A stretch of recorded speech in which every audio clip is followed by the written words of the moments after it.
Assalamualaikum Ayah Bunda, selamat datang di channel YouTube Keluarga Peradaban. Channel ini membahas seputar perjalanan home education. So, buat Ayah Bunda yang tertarik topik-topik seputar homeschooling dan home education, bisa subscribe channel YouTube ini ya. Oh ya, saya Anggun, ibu rumah tangga dari 3 orang anak, usia 6 tahun, 4 tahun, dan 5 bulan. Di video kali ini kita akan membahas hal yang seru dan udah lama banget pengen saya bahas di channel YouTube ini, karena video ini tentang metode homeschooling yang biasa diterapkan secara internasional. Akan ada 9 metode dan bakal cukup panjang videonya, jadi supaya nggak bosan bisa siapkan camilan dari sekarang atau minuman. Saya juga bawa nih supaya bisa sama-sama kita ngobrol enak, ngobrol seru seputar metode homeschooling, dan nanti Ayah Bunda sekalian bisa komen ya, kira-kira metode mana yang paling cocok buat keluarga Ayah Bunda sekalian.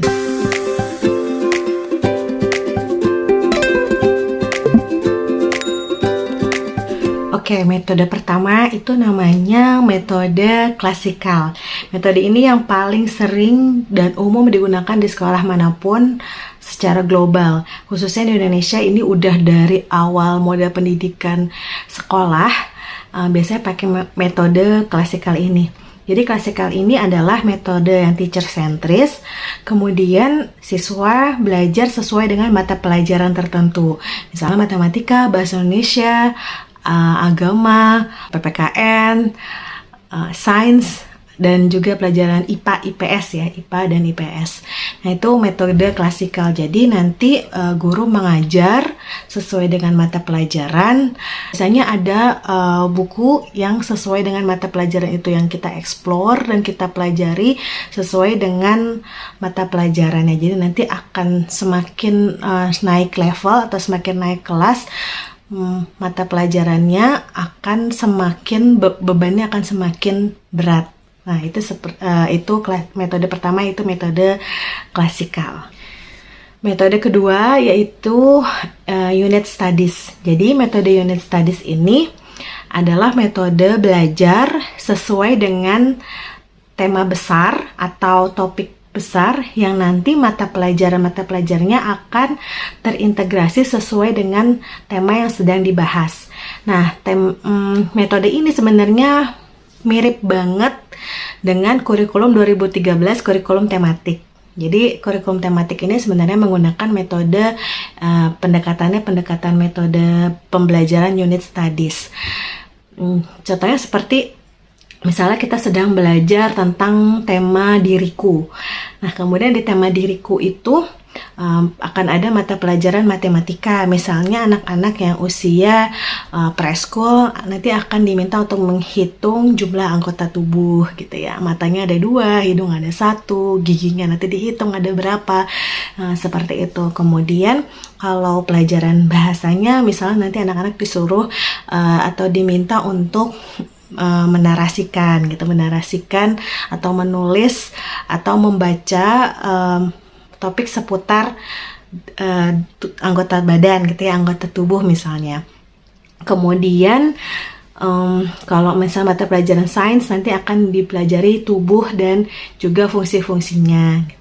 Nah, itu contoh dari unit studies. Metode ketiga ini project based, atau kalau di Indonesia disebutnya PJBL, pembelajaran berbasis project ya. Metode ini digunakan di kurikulum Merdeka. Jadi setiap pelajaran harus berbasis project sehingga ada tujuan untuk belajar, dan juga diharapkan nanti siswa belajar untuk problem solving juga di situ melalui project-projectnya, sehingga nanti anak-anak belajar untuk bagaimana mendesain pembelajaran sesuai dengan kebutuhan, dan juga kebutuhan diri maupun kebutuhan lingkungan. Jadi anak-anak nanti belajar untuk empati terhadap lingkungan. Nah, biasanya metode pembelajaran berbasis project ini mata pelajarannya akan sesuai dengan kebutuhan project. Jadi misalnya kalau project itu tidak membutuhkan mata pelajaran sains gitu ya, maka ya tidak perlu belajar mata pelajaran sains gitu. Tapi kalau misalnya dibutuhkan untuk belajar sains, maka ya akan belajar mata pelajaran sains gitu. Jadi sebenarnya metode berbasis project ini mata pelajarannya akan sesuai dengan projectnya gitu. Nggak semua mata pelajaran akan dipelajari. Itu bedanya dengan metode-metode sebelumnya. Kemudian karena berbasis project, tentu saja yang diharapkan siswa atau pelajar ini belajar melalui eksperimen. 3 metode tadi itu yang biasa diterapkan di persekolahan di Indonesia. Ada lagi 3 metode yang lumayan sering didengar gitu. Kita sekarang sudah mulai mendengar metode ini. Kita masuk ya ke metode keempat. Metode keempat yaitu Montessori. Nah, ini juga sudah mulai banyak sekolah-sekolah yang menerapkan metode Montessori ini, bahkan sudah mulai berbasis Islam ya. Jadi ada Islamic Montessori seperti yang digagas oleh Zahra Zafira ya, kalau saya nggak salah.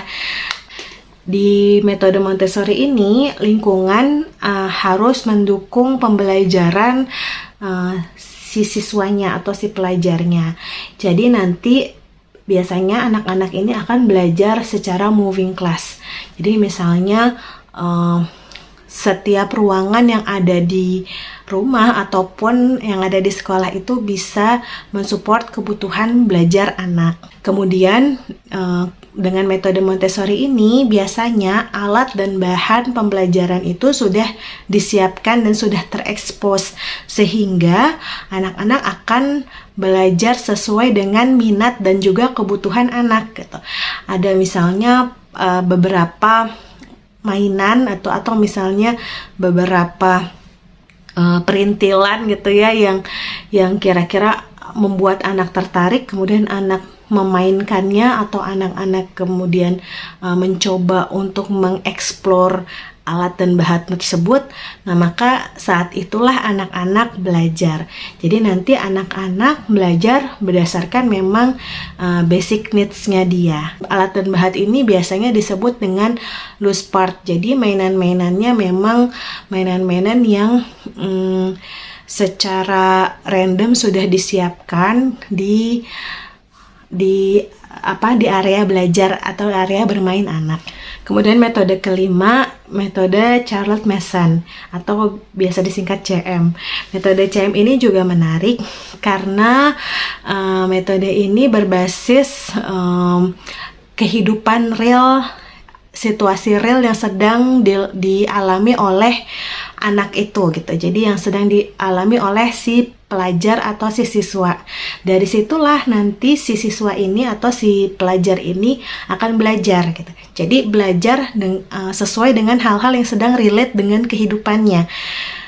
Itu biasanya CM basicnya seperti itu. Kemudian CM ini yang menarik dari CM, dia ada yang disebut dengan living book. Jadi living book ini adalah buku-buku yang hidup, buku-buku yang dia nggak kering gitu, nggak bacanya sesuai dengan pelajaran yang kontekstual mata pelajaran saja gitu. Tapi living book ini adalah buku-buku yang memang dipilih oleh anak atau oleh siswa yang kira-kira memang sedang relate dengan kehidupannya. Misalnya si anak lagi tertarik memperhatikan semut gitu, maka kita siapkan buku tentang misalnya ensiklopedia semut gitu misalnya, atau misalnya kita siapkan buku kisah tentang semut gitu. Jadi benar-benar bukunya ini relate banget nih yang sedang aku ingin cari tahu. Atau misalnya anak-anak sekarang lagi ada tantangan atau masalah seputar emosi gitu. Misalnya anak-anak sedang sering tantrum. Nah, maka kita siapkan buku atau kita sama-sama cari buku terkait emosi ini gitu ya. Jadi anak-anak bisa mengenal emosi, bisa belajar tentang emosi, dan akhirnya dia bisa pada akhirnya bisa cerdas mengelola emosinya. Itu living book di CM. Dan menariknya lagi, setelah membaca dan sumber belajar itu adalah yang sesuai dengan realita kehidupan yang sedang dijalani, anak-anak juga nanti akan diminta untuk menarasikan. Jadi menarasikan hasil belajar melalui berbicara. Jadi Nanti anak-anak diminta untuk membuat review buku gitu, atau misalnya ketika kita sedang nonton video bareng atau sedang mengeksplor sesuatu, atau misalnya sedang melakukan field trip atau edu trip, nanti anak-anak setelah selesai belajar diminta untuk menarasikan ulang apa yang sudah dia pelajari hari ini. Metode keenam ini namanya Waldorf atau Steiner. Jadi Waldorf ini penemunya Steiner ini kalau saya nggak salah pahami ya, dia yang mencoba untuk mendetailkan kembali metode Waldorf ini.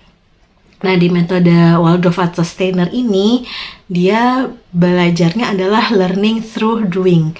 Jadi, apapun yang sedang dilakukan oleh anak atau siswa atau pelajar, itulah yang sedang mereka pelajari.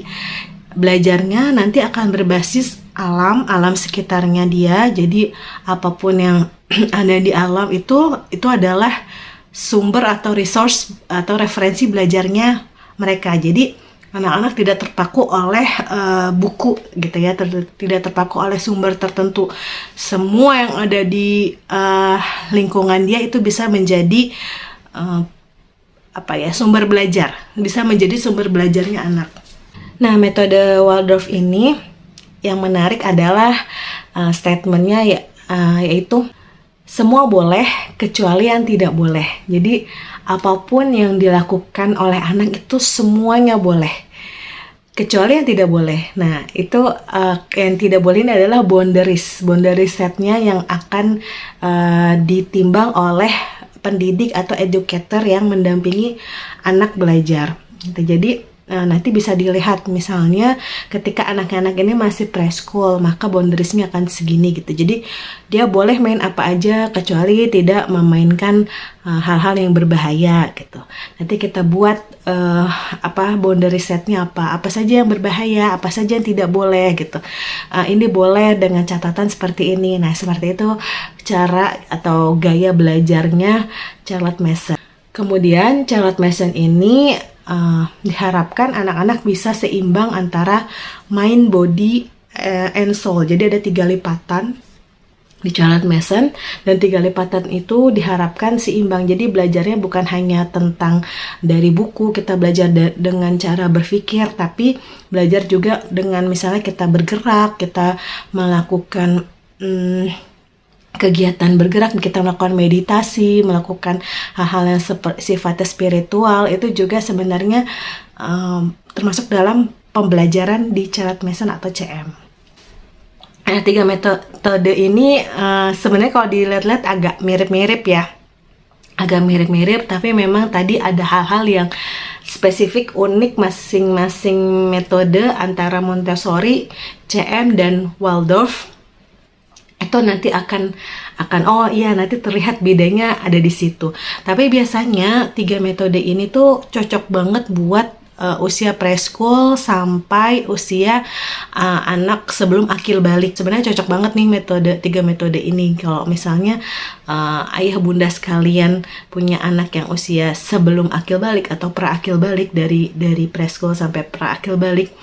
3 metode ini mungkin akan sangat menyenangkan diterapkan di home education keluarga ayah bunda sekalian. 3 metode selanjutnya ini lumayan unik juga. Uniknya karena memang sangat spesifik banget gitu. Jadi mungkin nggak semua keluarga bakal cocok menerapkannya. Jadi benar-benar sangat segmented banget nih 3 metode yang akan saya bahas berikut ini. Metode ke-7 yaitu faith based. Jadi faith based ini sesuai dengan agama atau kepercayaan di keluarga ayah bunda sekalian. Biasanya kurikulum belajarnya akan sesuai dengan pandangan agama atau kitab yang diyakini oleh keluarga tersebut. Nah, yang menerapkan metode faith-based ini salah satunya sekolah yang saya tahu ya, Kutab Al-Fatih, bimbingan Ustadz Budi Asari. Jadi di Kutab Al-Fatih ini dia kurikulumnya berdasarkan tadabbur Al-Quran. Jadi misalnya nanti akan belajar mata pelajaran matematika yang ada di Al-Quran, kemudian pelajaran sains dalam Al-Quran, pelajaran sosial dalam Al-Quran, dan sebagainya. Jadi dia ada kurikulum tersendiri, tapi memang nanti konsekuensinya akan ada penyetaraan lagi ya, sesuai dengan kurikulum standar nasional. Jadi nanti akan mengikuti ijazah ujian penyetaraan dan akan mendapatkan ijazah penyetaraan di sekolah ini karena dia menggunakan kurikulum sendiri dan menggunakan metode faith-based ini. Metode ke-8 yaitu unschooling. Ini juga udah sering saya sebut di beberapa video saya sebelumnya. Unschooling ini dia benar-benar sangat freedom, bebas belajarnya sesuai dengan keinginan anak dan juga kebutuhan anak saat itu. Jadi nggak ada kurikulum pasti, anak belajar secara merdeka dalam belajar. Kemudian anak juga nggak ada ujian, nggak ada hal yang terstruktur dalam unschooling ini. Anak dibebaskan untuk belajar apa saja yang ada dan anak belajar melalui pengalaman dia yang sudah dia alami sejauh ini. Jadi ternyata anak-anak itu memang pada dasarnya nggak suka diajarin, tapi anak-anak senang belajar. Saya ingat banget ada komunitas yang saya ikuti, itu punya tagline, "Don't teach me, I love to learn." Jadi memang pada dasarnya anak-anak itu nggak usah diajarin dan memang nggak suka dikuliahin, nggak suka diajarin, tapi anak-anak seneng belajar gitu. Kayak kita nih misalnya, kita memang nggak ada basic di dunia cooking atau masak gitu. Tapi kalau misalnya kita tertarik dengan dunia kuliner, itu akan secara otomatis kita liatin video-video YouTube tentang kuliner, terus di Instagram juga kita sering nge-stalking konten-konten seputar makanan dan masakan. Kita juga cenderung akan pergi ke tempat-tempat gitu ya, kalau misalnya lagi liburan akan yang dituju tentang kulinernya gitu. Nah itu salah satu tanda bahwa kita sendiri juga sebenarnya bisa merdeka dalam belajar gitu, dan pada akhirnya nanti kita akan sangat mendalami tentang kuliner dan bahkan bisa memasak kuliner yang kita suka gitu. Itu adalah metode unschooling. Metode terakhir yang ke-9 yaitu metode ekletik. Ekletik ini adalah mix and match beberapa kurikulum, mix and match beberapa metode yang kiranya sesuai dengan kebutuhan keluarga tersebut gitu. Jadi nanti bisa pakai metode yang ini, kemudian nanti ternyata anak yang satu cocoknya pakai metode CM, anak yang kedua cocoknya pakai metode project based, anak yang ketiga nanti cocoknya pakai metode yang berbeda gitu. Kemudian kurikulumnya juga nanti akan disesuaikan dengan kebutuhan si anak gitu. Nah ini metode ekletik. Metode ekletik ini dia tidak komit di satu metode saja. Jadi dia nanti akan sesuai dengan kebutuhan keluarga saat itu atau sesuai dengan kebutuhan anak saat itu.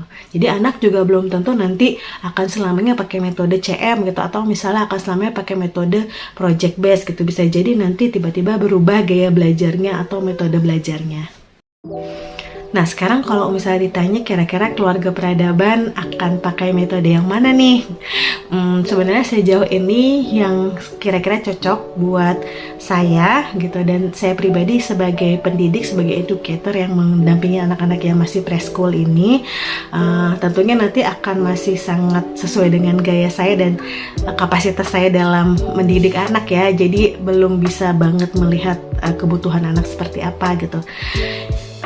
Jadi masih menyesuaikan dengan saya dulu gitu. Nanti kalau saya sudah nyaman, anak-anak sudah nyaman, nanti juga anak-anak akan dengan sendirinya mengikuti metode yang memang mereka suka. Sejauh ini saya suka metode unit studies karena kita belajar sesuai dengan tema sejak dari anak-anak memang usia 3 sampai 4 tahun gitu. Saat anak-anak sudah mengerti berbicara, sudah bisa bicara dan diajak komunikasi. Anak-anak belajar sesuai dengan tema, biasanya pakai tematik di bulan tertentu. Misalnya, oh bulan ini kita belajar tentang keluarga, kemudian saat bulan Agustus karena ada 17-an kita belajar tentang Indonesia, misalnya kemudian saat ada lebaran gitu ya, ada puasa, oh kita belajar tentang Ramadan gitu. Jadi itu yang memang cocok buat keluarga kami, unit studies ya, belajar tematik. Nah maka ketika anak-anak masuk usia preschooling ini, udah nggak diragukan lagi, kita beli kurikulum 2013, kurikulum tematik dari pemerintah. Nah tapi rencananya kita akan mix and match juga gitu, akan mencoba juga metode project based. Jadi nanti ada beberapa anak-anak akan kita sama-sama membuat project yang anak-anak suka sesuai dengan minatnya anak-anak. Kemudian kita juga belajar pakai metode CM. Oke, Baby Afzam ikut in frame mau ikut bundanya ngobrol-ngobrol, semoga tetap kondusif ya. Nah lanjut ya, tadi kita rencana mau pakai metode CM juga, Charlotte Mason, karena saya sendiri suka banget buku. Saya belajar itu melalui buku, dan kalau saya lagi tertarik dengan sesuatu itu saya pasti mencari buku yang relate dengan yang sedang saya pelajari dan saya minati gitu. Jadi benar-benar real life situation belajarnya. Kemudian saya juga senang merefleksikan hasil belajar gitu, baik melalui bercerita gitu, melalui oral maupun melalui jurnal gitu. Jadi biasanya saya senang banget kalau menjurnal tentang misalnya apa yang sudah saya pelajari sejauh ini.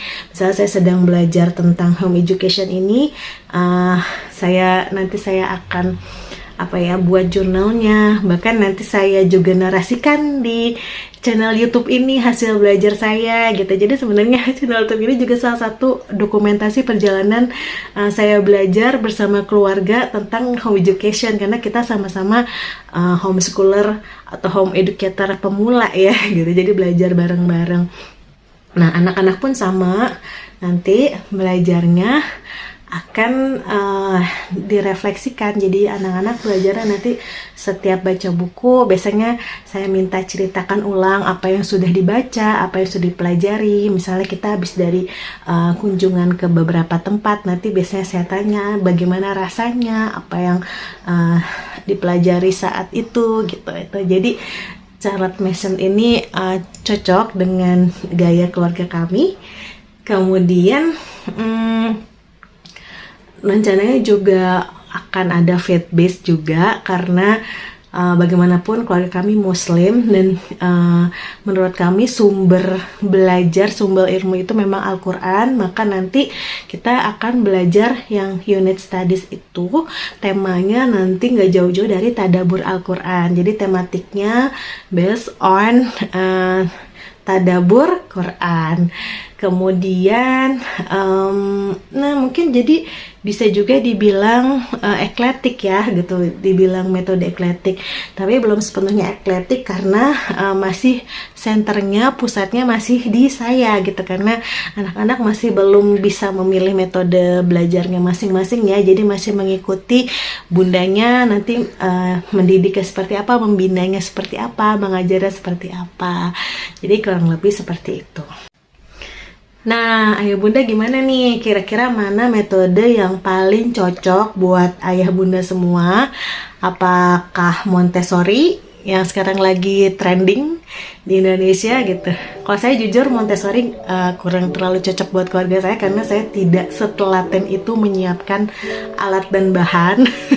Dan juga kalau alat dan bahan itu biasanya di keluarga saya jadi ujung-ujungnya nggak kepake, khawatir malah jadi sisa produksi alias buangan gitu kan. Jadi sekali pakai terus selesai, terus saya bingung menyimpannya di mana. Dan saya termasuk yang mengikuti gaya hidup minimalism, mungkin meskipun nggak begitu banget gitu ya, nggak begitu banget minimalism, tapi setidaknya saya mengurangi alat dan bahan dalam proses belajar di rumah. Kemudian Kalau metode-metode yang lainnya karena memang mungkin belum sesuai dengan gaya belajar keluarga kami ya. Kalau keluarganya ayah bunda bagaimana? Bisa share di kolom komentar. Kalau misalnya mau diskusi juga boleh. Ini sumbernya saya ambil di kalau nggak salah website homeeducation.com. Ada juga infografisnya di Pinterest. Ayah bunda bisa lihat infografis aslinya, dan ada buku, nanti saya cantumkan juga deh di video ya, buku yang membahas tentang kurikulum ya, kurikulum style atau home education style atau homeschooling style. Itu terbitan dari luar negeri ya, nanti coba saya cantumkan covernya. Kalau ayah bunda semua tertarik untuk mempelajari metode home education ini lebih mendalam lagi. Oke, sampai jumpa di video selanjutnya. Video kali ini cukup panjang, tapi mudah-mudahan gak bosan. Kalau ayah bunda ada saran, boleh juga share di kolom komentar. Kemudian jangan lupa like-nya untuk membantu channel ini bertumbuh. Terima kasih banyak sudah mampir, terima kasih banyak sudah menemani saya ngobrol dan bernarasi hasil belajar saya seputar home education bersama keluarga. Sampai jumpa di video selanjutnya. Assalamualaikum warahmatullahi wabarakatuh.